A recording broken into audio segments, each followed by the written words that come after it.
We're here to talk about what happened on Saturday.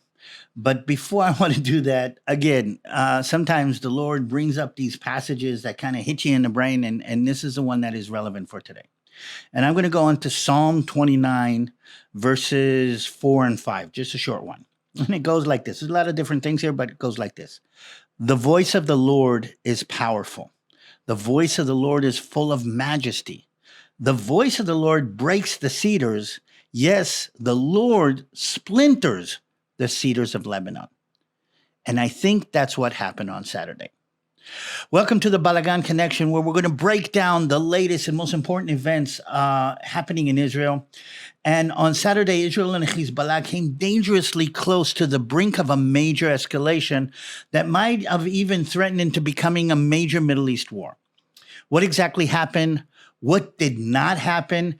And what can we expect next is what we want to talk about here. Let's start off with what happened. It was early Saturday morning when Lebanon woke up to major explosions in different parts of the country, including Beirut, the capital. Almost immediately, sirens started wailing across northern Israel from the western Mediterranean coast to the Golan Heights. And the immediate fear was that the Hezbollah was launching the major retaliation, the major attack that they had promised, potentially even leading to a full-scale war between Israel and the Hezbollah that might spread out to a war between us and everybody else. But as with many things in this region, the answer to whether this was the big balagan that everybody was waiting for is yes and no. So what exactly was going on? Israel intelligence did pick up signs of a major long-range attack being prepared by Hezbollah. This attack was supposed to target the Tel Aviv area, particularly some very important military bases. And this is the kind of attack that would have been the punishment that the Hezbollah had promised in retaliation for the assassination of their head of military operations in Beirut almost 3 weeks ago. But Israel caught wind of the plan in time, and the Air Force was sent in to neutralize the threat, taking out the missile launchers before they could fire. In other words, the attack was foiled. In other words, God broke the cedars of Lebanon before it even began. And by the base grace of God, a potential disaster was averted. But the Hezbollah didn't only sit quietly after that.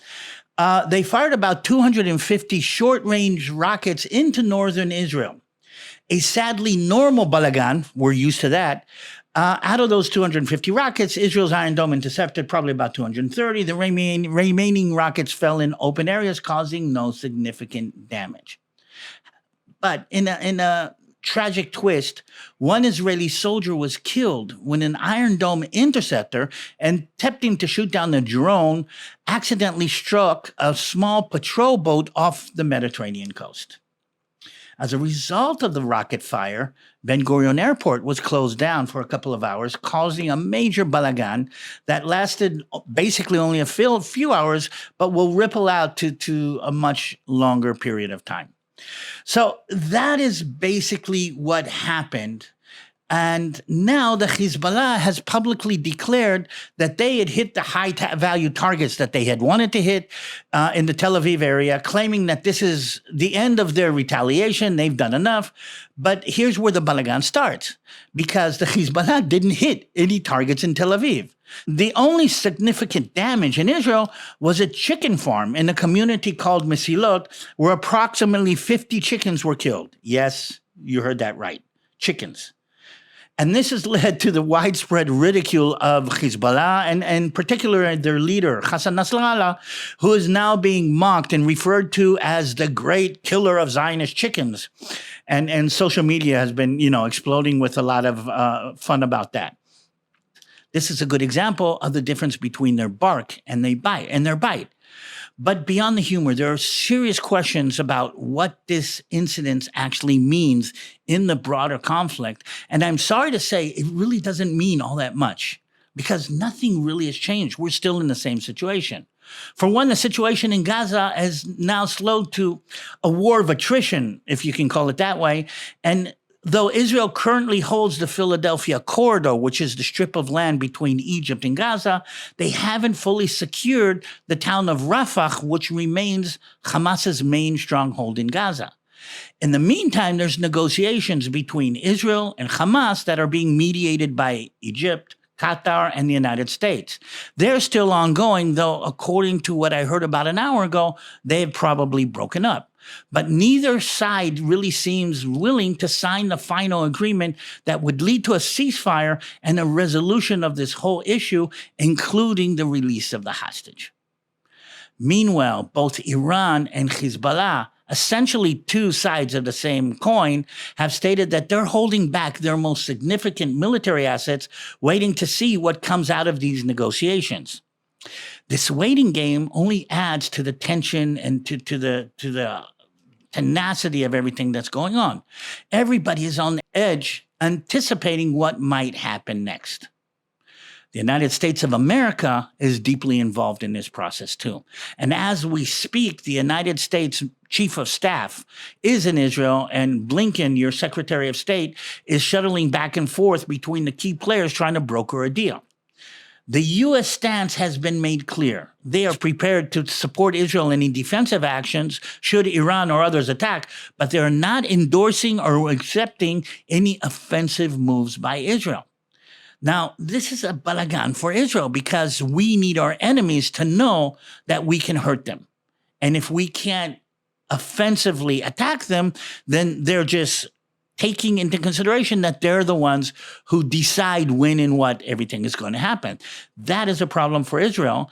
They're hoping that a diplomatic win in the Middle East could sway the elections in their directions.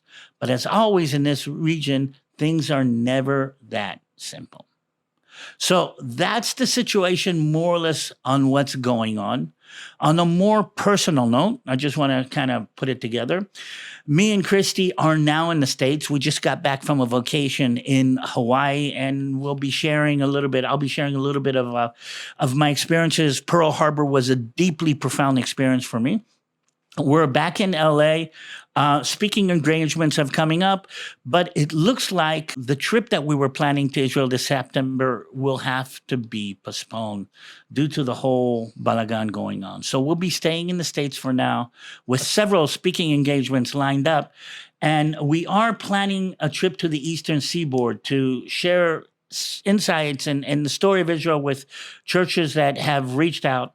So again, like I've said before, if you're interested, if you know of a church, if you're interested in us kind of connection to this, let us know. The events of the past Saturday have shown just how close the region is to a full-scale war and how quickly things can escalate or de-escalate with the right mixture of military action, luck, and grace of God.